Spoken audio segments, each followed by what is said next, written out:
ദാ mutual divorce പെറ്റീഷനുള്ള അപേക്ഷയാണ്. വായിച്ച് നോക്കിയിട്ട് ഒപ്പിട്.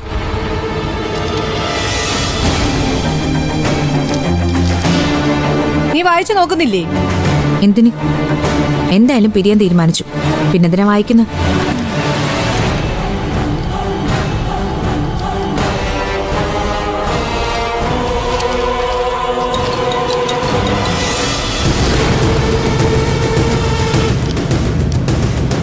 ഇത് കുറച്ച് നേരത്തെ ചെയ്തിരുന്നെങ്കിൽ എത്ര നന്നായേനെ.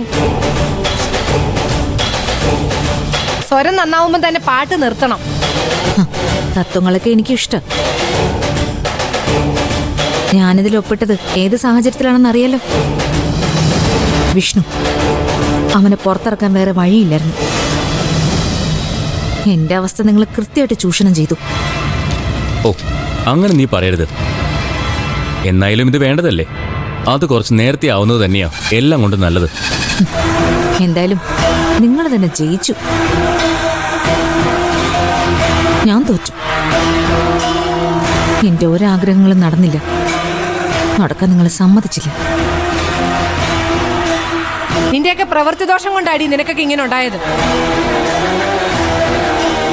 അറിയാലോ നിന്റെ കല്യാണം നടത്താൻ വേണ്ടി ഞാൻ എത്രമാത്രം ശ്രമിച്ചതാണെന്ന്. ആ എനിക്ക് പോലും നീ തന്ന തിരിച്ചടി എന്താ? ജയില്. കാലത്തിന്റെ തിരിച്ചടി അടി നിനക്ക് കിട്ടിയത്. അതിൽ ഞങ്ങൾക്കാർക്കും ഒരു പങ്കുമില്ല. ഇപ്പോ പഴയ പോലെ 6 മാസമൊന്നും വേണ്ട. മ്യൂച്വൽ കേസുകളിൽ പെട്ടെന്ന് വിധിയാവുന്നുണ്ടെന്നാ കേട്ടത്.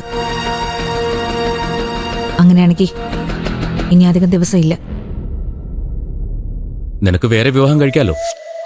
മനസ്സിൽ നിനക്ക് ഇഷ്ടപ്പെട്ട ആരെങ്കിലും കണ്ടുപിടിച്ച് നിനക്ക് കേട്ടോ. ആ എന്തിനാ പുറത്തുനിന്ന് ആളിനെ നോക്കുന്നത്? അവനുണ്ടല്ലോ വിഷ്ണു, അവനെ തന്നെ അങ്ങ് കല്യാണം കഴിച്ചാ പോരെ. എന്ത് വേണമെന്ന് ഞാൻ അങ്ങ് തീരുമാനിച്ചോളാം. ആരുടെ ഉപദേശത്തിന്റെ ആവശ്യമില്ല. നീ ആരെ വേണമെങ്കിലും കെട്ടിക്കോ. ഒരിക്കലും ആ വിഷ്ണുവിനെ കല്യാണം കഴിക്കരുത്. അവനെ ഒരു ഫ്രോഡാ. അവൻ നിന്നെ ഉറപ്പായിട്ടും ചതിക്കും. പറഞ്ഞില്ലേ എന്നെ ആരും ഉപദേശിക്കണ്ടെന്ന്. നിങ്ങളുടെ റോള് കഴിഞ്ഞല്ലോ. ഇനി എന്ത് വേണമെന്ന് എനിക്കറിയാം.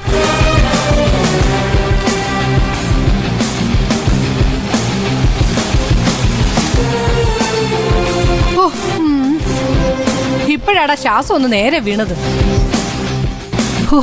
അവൾ ഒപ്പിടുന്നിടം വരെ ടെൻഷനായിരുന്നു.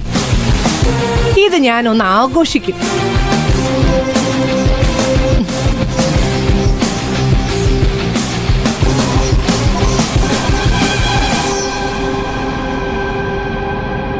അച്ഛാ, എന്താ?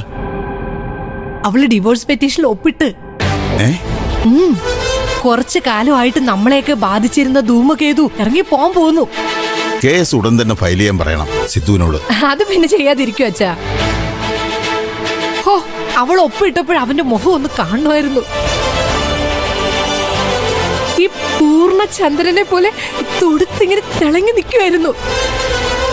അല്ല, കോടതിയിൽ വെച്ച് അവളെല്ലാം നിഷേധിക്കോ? അതിന് സാധ്യതയില്ല.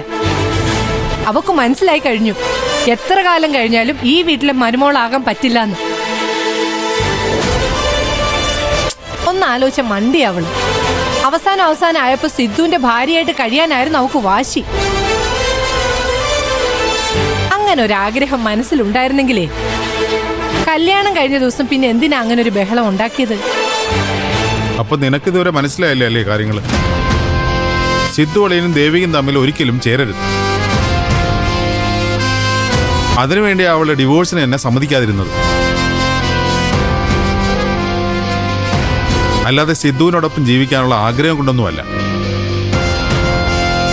ആ വിഷ്ണു അകത്ത് പോയില്ലെങ്കിൽ ഇപ്പോഴും അവള് സമ്മതിക്കില്ലായിരുന്നു.